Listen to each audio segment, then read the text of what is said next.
En esta época ya se conocía la propagación rectilínea de la luz y la ley de la reflexión enunciada por Euclides en su libro Catoptrica. Posterior a estos pensadores, se tiene registro que el fenómeno de la refracción fue estudiado por Cleómedes y más tarde por Ptolomeo de Alejandría.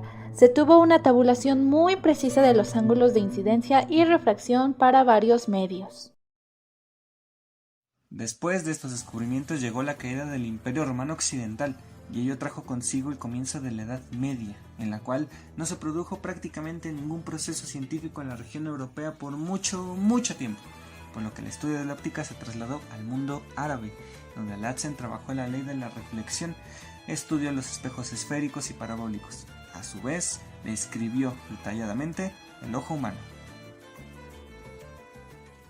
Volvamos a Europa a finales del siglo XIII, donde los escritos de Al-Hazen fueron traducidos al latín y tuvieron un gran efecto en los escritos del obispo Lincoln Robert Crozet y el matemático Pitaelo, quienes volvieron a despertar el estudio de la óptica. Sus estudios llegaron hasta Roger Bacon, quien inició la idea de usar lentes para corregir la vista, y surgió asimismo la posibilidad de combinar los lentes para formar un telescopio. Posteriormente a su muerte, los alquimistas habían logrado una amalgama líquida de estaño y de mercurio que se frotaba en la parte posterior de las placas de vidrio, para hacer así espejos. Leonardo da Vinci descubrió la cámara oscura. Porta discutió los espejos múltiples y las combinaciones de lentes positivas y negativas en magia naturales. Luego, llegamos al siglo XVII, donde se inventó el telescopio refractor, aunque no se tiene certeza de quién fue. A su vez, se creó el microscopio compuesto, probablemente inventado por el holandés Zacharias Janssen. En el año de 1611, Johannes Kepler publicó su Dioptrice, donde había descubierto la reflexión total interna y había llegado a la aproximación para pequeños ángulos de la ley de refracción, en cuyo caso los ángulos incidentes y transmitidos son proporcionales. También desarrolló un tratamiento de la óptica de primer orden para sistemas de lentes delgadas, y en su libro describió el funcionamiento del telescopio kepleriano y del galileano.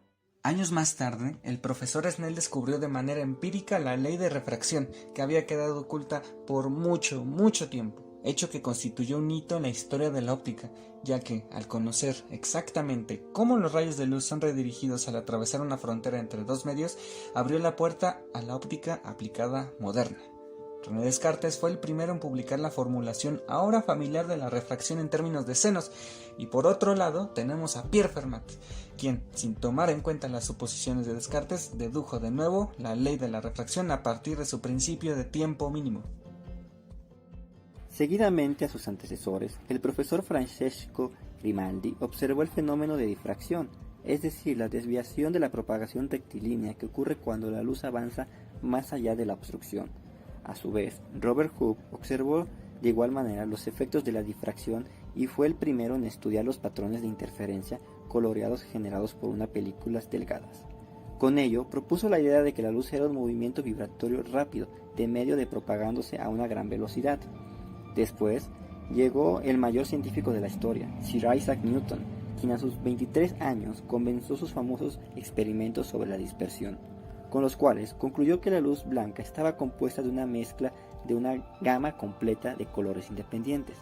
Además, sostuvo como que los corpúsculos de luz asociados con los varios colores excitaban el éter en vibraciones características.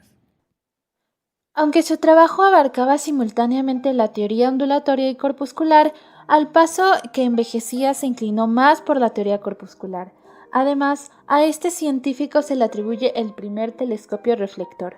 Casi al mismo tiempo que Newton, Christian Huygens estaba difundiendo ampliamente la teoría ondulatoria en Europa, al contrario que Newton.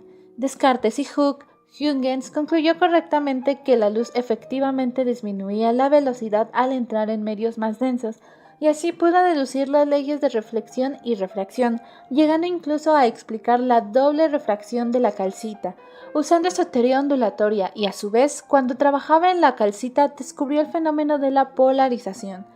Pero el peso que tenía el nombre de Newton terminó por callar un rato la teoría ondulatoria de la luz. Fue hasta el siglo XIX que la teoría ondulatoria de la luz renació gracias a Thomas Young, quien leyó unos artículos ante la Royal Society, adicionando a ella un nuevo concepto, el principio de interferencia. Pudo explicar las franjas coloreadas de las películas delgadas y determinó las longitudes de onda de varios colores usando datos de Newton. Tiempo después, llegó Agustín Fresnel, quien sintetizó los conceptos de la teoría ondulatoria de Huygens y el principio de interferencia. Fresnel pudo calcular los patrones de difracción generados por varios obstáculos y aberturas y explicó la propagación rectilínea en medios isótropos homogéneos, eliminando de esta forma la objeción de Newton para la teoría ondulatoria.